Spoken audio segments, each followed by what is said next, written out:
Hello, sports fans. ASMR Sports here. This is going to be a weird one, folks. This is going to be a weird one. Alright, I've decided to get a little creative today. The recent mention of comments about being a bit more deliberate in my pack opening and focusing on some of the ASMR aspects of my videos has got me kind of challenged to think of ways to maximize the ASMR experience for you all. So, oh Jesus, I thought what would be better than going back to the old school and get some actual, wax paper packs to open, and I was trying to figure out what to do, and I thought, what's better than 87 Tops? I mean, my goodness, this was just like a phenomenon back in the day. Now they printed so much of this freaking stuff that it's still relatively easy to find for probably you'd pay about $30 a box for this stuff, give or take $5 or $10. This is from a partial case that I bought from a guy at a card show a couple years back. I bet I paid like $8 a box or something. This one's in pretty nice condition. Although I feel like I opened some of these and it maybe looked like there was, a little bit of moisture damage, if I recall, but I might be wrong. The box looks a little kind of wavy here too, which indicates, possible moisture exposure, maybe just a damp basement or something, which usually isn't a problem. The cards might be a little bit, bent, but I thought for our enjoyment here, I would light a candle. I actually was going to see if I could turn off the overhead light here, which is just a desk light, so I may try that. We'll see, but let me...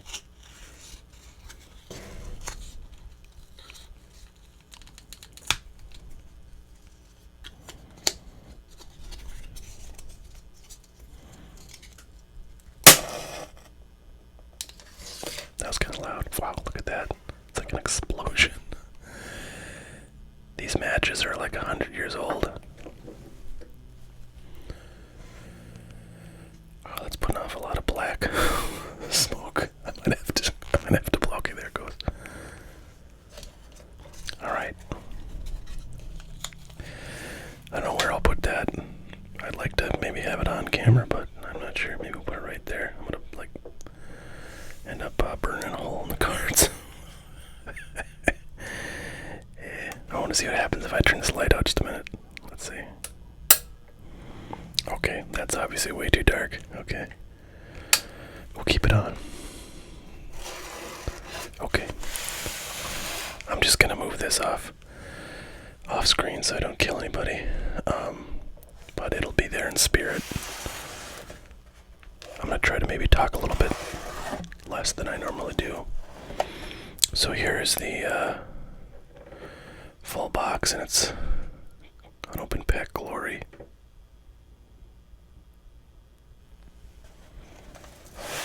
I don't know that I'll open a ton of these.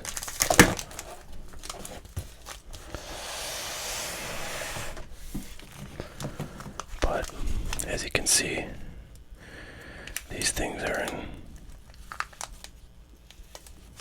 fantastic shape. Just razor sharp folds.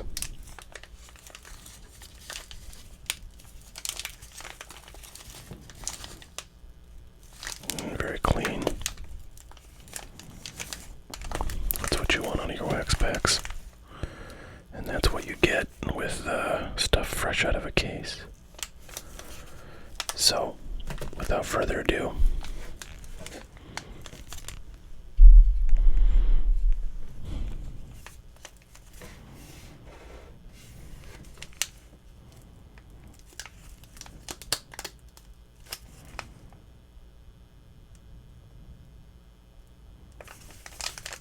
at the seals on these just to see what they look like, because these boxes are pristine.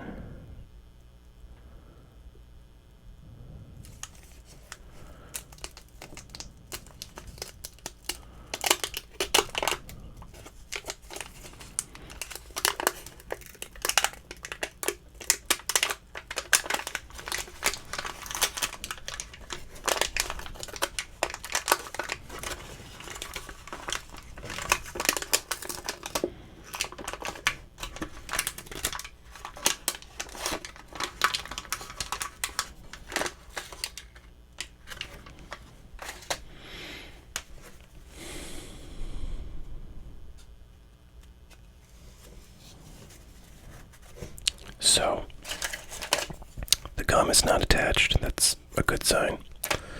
But it did certainly kind of melt on here a little bit, so that's, one way or another, this back card against the gum is going to get rocked. Almost certainly. So, it's kind of a goner. And, the next card is clean. There's a little bit of stickage, but it did not create any damage on the card, so while there may have been some moisture exposure for this box, it's pretty much caused no damage. Cards are otherwise nice and fresh. See, there's a little bit of a bend, but that doesn't really affect anything. It's not going to crease anything.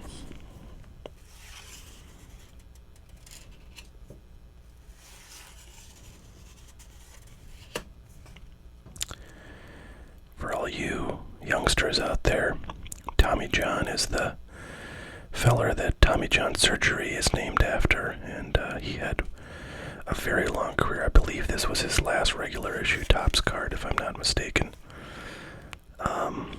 So at this point, he had put in 23 years of service through 86, so pretty nuts. 264 career wins and a 3.23 career ERA, which is really good, I think.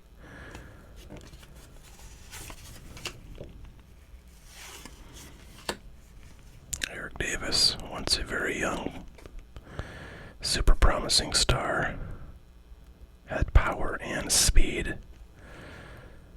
I believe he was a pretty good defensive outfielder.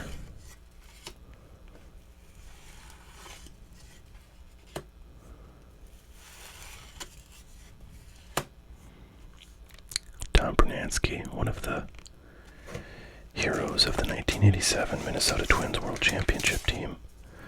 I forgot gum. Here we are opening cards with actual gum in them. And I'm not chewing, and it's funny because this is one of my Orbit bubblegum flavored gum. Which always reminds me of baseball.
This gum always looks deceivingly like it might be viable, but I guarantee if you ate this, you would have just a bunch of powder in your mouth.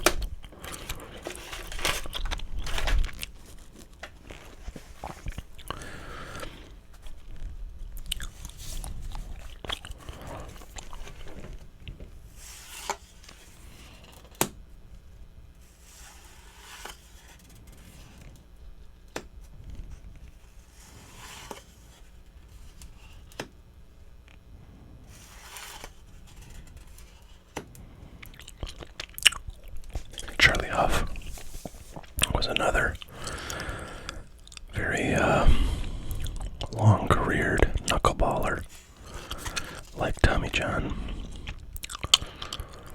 He was not quite as good, but he played many seasons. Looks like he had a higher ERA, but no, not bad. And a winning overall record. Let's see his best year. Interestingly, at least on this card, I think he might have played a little bit longer than this, but I'm not quite sure. 86 with the Rangers, he was 17-10. Not a bad record.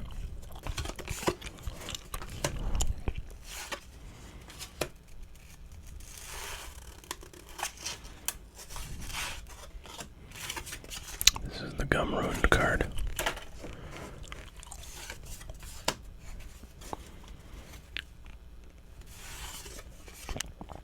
Cecil Cooper was a really good player for a very long period of time. As you can see, he regularly hit 20 and 30 home runs. Career average as of this card was 300, which is a really big accomplishment.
Here's our first Hall of Famer, Paul Molitor, a little bit off center. I believe he's still the manager of the Twins.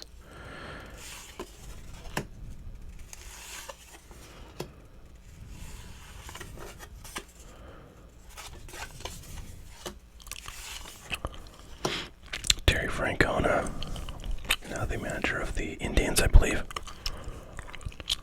Longtime manager of the Red Sox. Looks a lot different now. Wow, there's a nice one, Cal Ripken.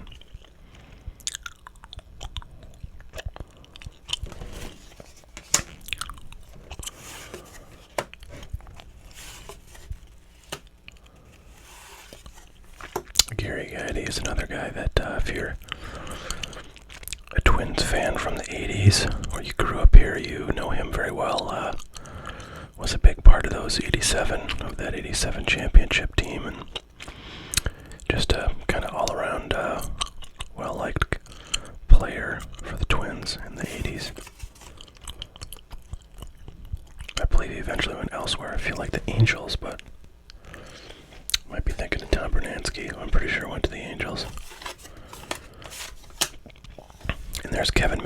was a rookie card, at least for Topps. It was his first Topps card. I feel like he might have had earlier cards in other brands, but man, he was like super hot for a good 2, 3, maybe 4 years. After he went to San Francisco and played with Will Clark and Matt Williams,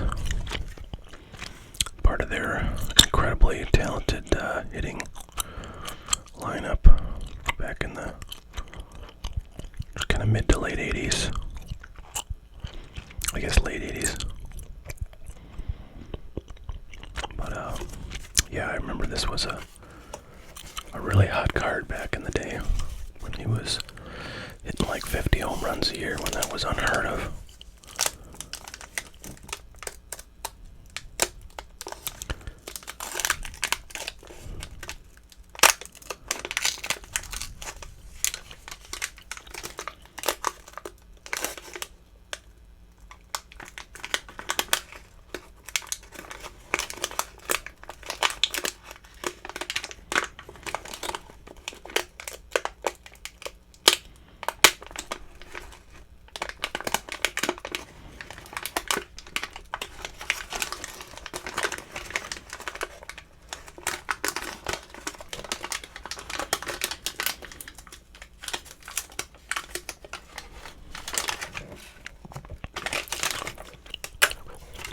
Just look at everything that's on this wrapper. So you got your special offer here. Collect 6 special offer cards. So I guess, are those the red card that's in the middle? I don't know. Yeah, special offer. Okay, so that's the special offer card. And then it says, and order any one of 6 1987 10-card sets of All-Stars and Hot Prospects. Mail special offer cards and check for $1, no cash, for each set ordered. Details on special offer card. And then it looks like they tell us some of the special offer sets. So this is set 5, this is set 6. I presume the other wrappers have some of the others. Yeah, set 1. Set 2, I presume. And I believe those cards were actually, I know, I can see those cards in my head. I feel like they were maybe distributed elsewhere, but I remember they're not that uncommon. I feel like maybe they were in rack packs, if I'm not mistaken. But all right.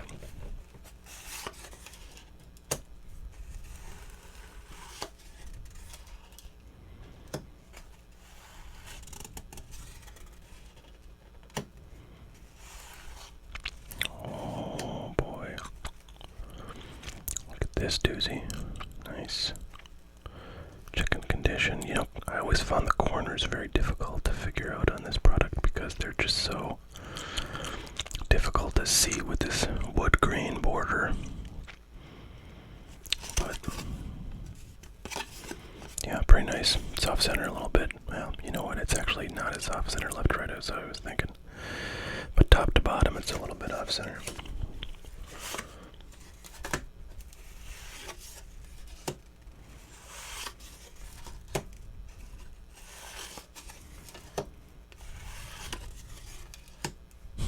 Look at how much he's choking up. That's crazy.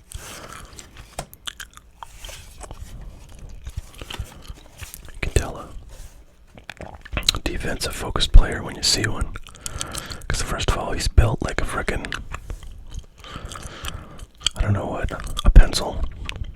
He's choking up on that bat like, please Lord, let me get ahead. Please Lord, let me get ahead. Career batting average of 220. I guarantee you this guy was a defensive gem.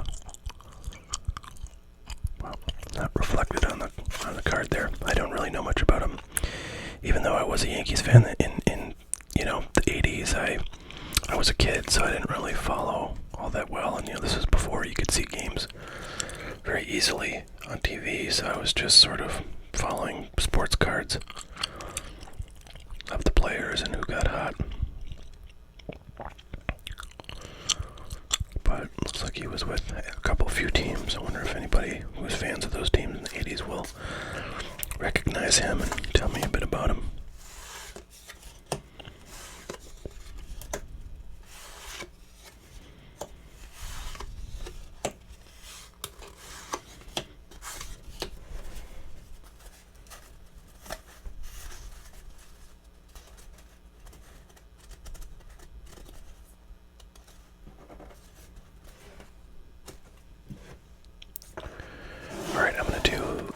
Rest of this fourth of the box and then call it quits. So that's 5 more packs.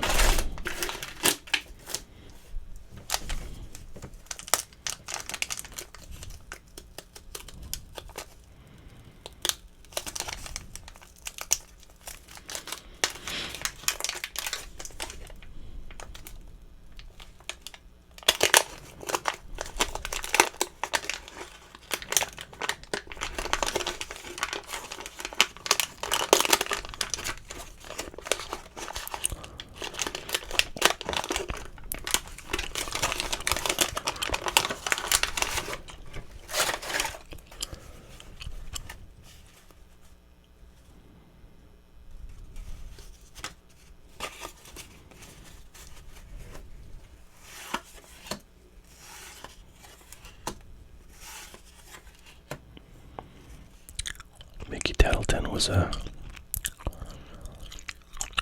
pretty good young catching prospect,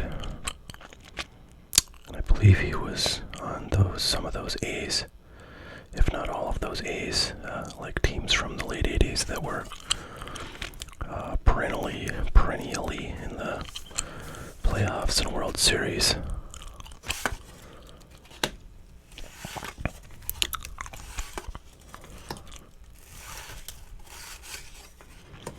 Saski was another guy who had a few years where he was just like bonkers good.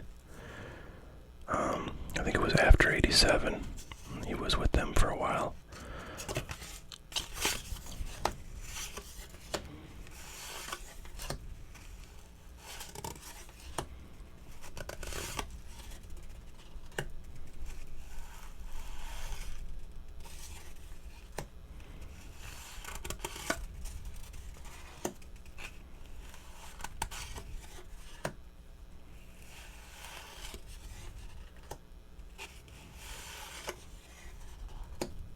Teddy Higuera, another one of those guys that had a stretch, like in the mid to late 80s where he was just a really, really good pitcher and never really made a huge long-term career for himself.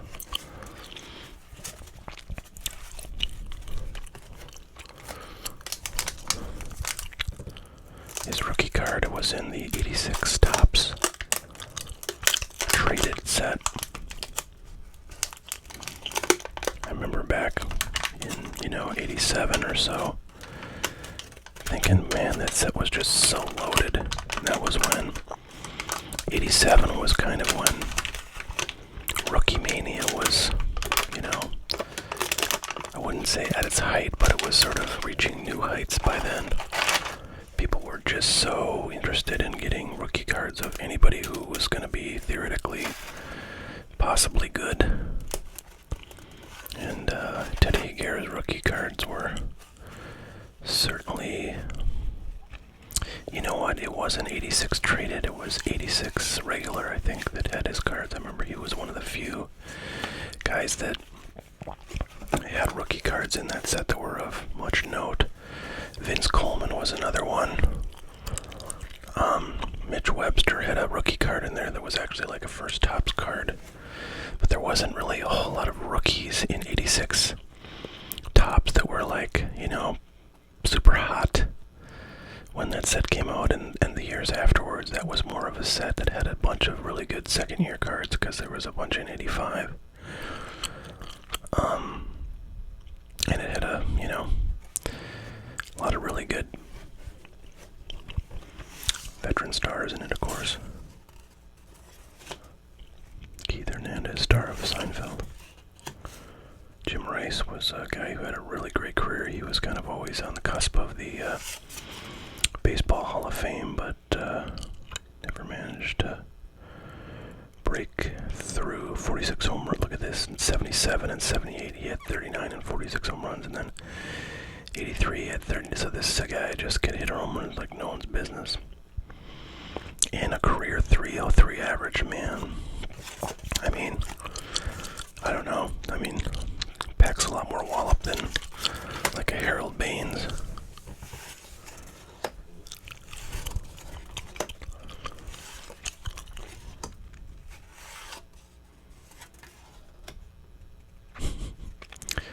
Most stolen bases in a season for a 40-year-old.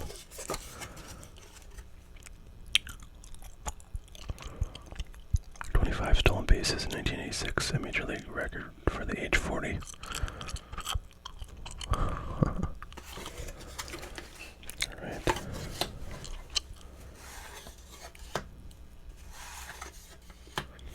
Nice Hall of Famer, Mike Schmidt. This one's actually really nicely centered.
There we go.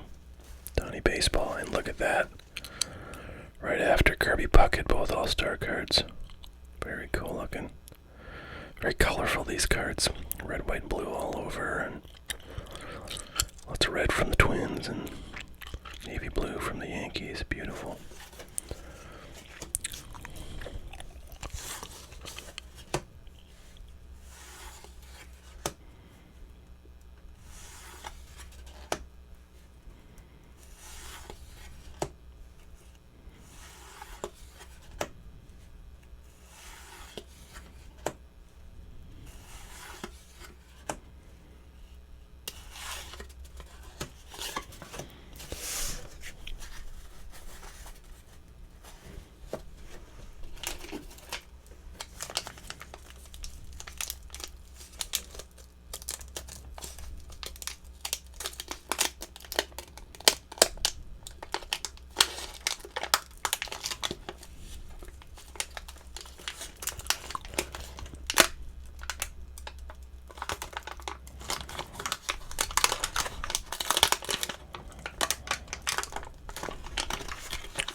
Dan Pasqua played with the Yankees for a number of seasons in the mid-'80s to late '80s. Tony Pena was a long-time bench coach of the Yankees. I believe he was,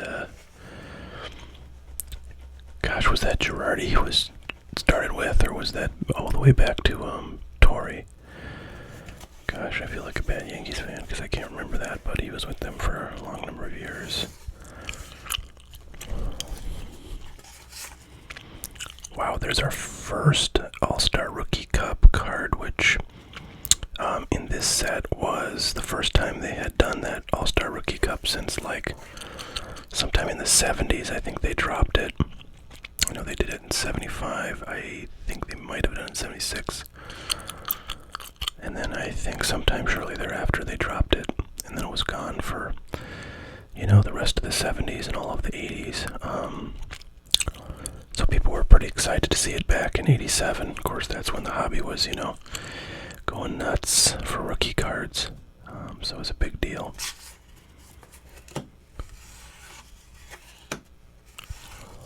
Well. Checking condition.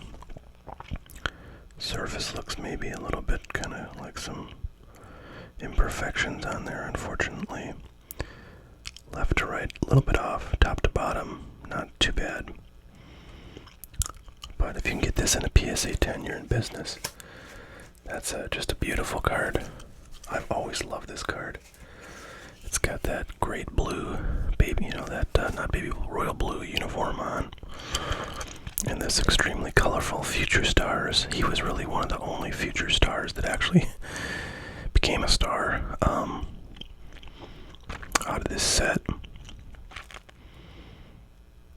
And again, the Future Star, this was the first time they'd ever used this Future Stars logo, which they ended up using, I think, in 88 and 89, and gosh, probably several years after that in this, exact, I think, look, and then they kind of changed it.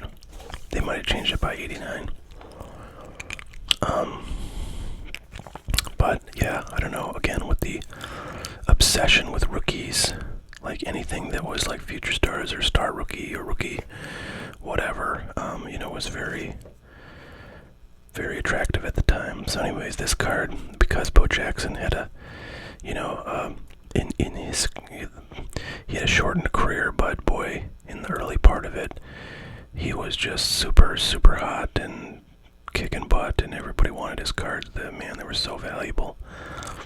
Well, by today's standards, they were not that valuable, but they were very much desired, and you could get rid of them very easily if you wanted, in 88 and 89, and this was one of his rookies, so, yeah, I don't know, just a great pose, and a lot of color, this set is just amazing, so that's, a lot of people, that's their favorite card in this set. I'm glad we pulled one.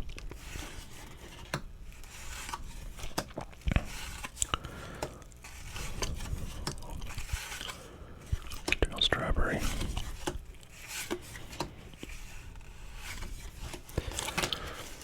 Yeah, I was gonna say, if we got through a fourth of this box and didn't hit one of the bigger cards in it, which I would say are the Mark McGwire rookie card, which is actually not technically his rookie card because he had an 85 Topps card on the USA Olympic team subset, but it's sort of his regular issue, I guess, non-subset rookie card was 87. The Jose Canseco card is not really worth anything, but it's fun to see. Oh, I guess we did get Will Clark rookie, which back in the day was a major deal. Not so much now, since he didn't, really he never got in the Hall of Fame, and, didn't sort of live up quite to the expectations from his, 3 or 4 spectacular seasons of the mid-80s, or the late 80s.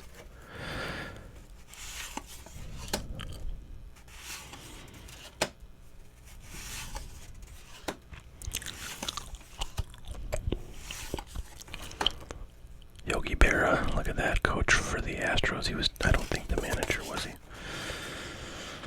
Doesn't say. I know he managed a little bit, but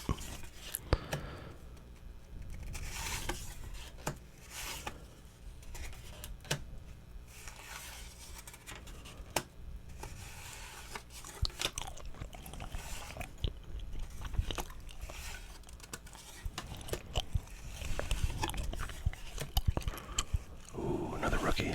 Yeah, Corey Snyder. So he was another guy that, was a lot of people thought he was going to do really good, and maybe had one or two decent seasons, but it was never the star that people thought. I think he was like a big, one of these kind of guys that had a lot of home runs and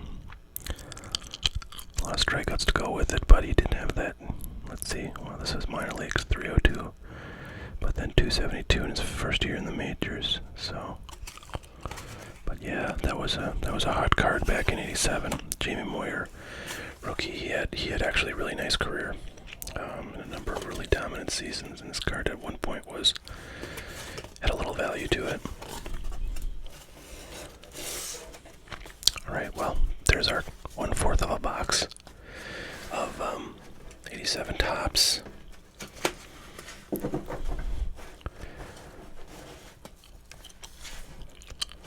Go through our hits real quick again.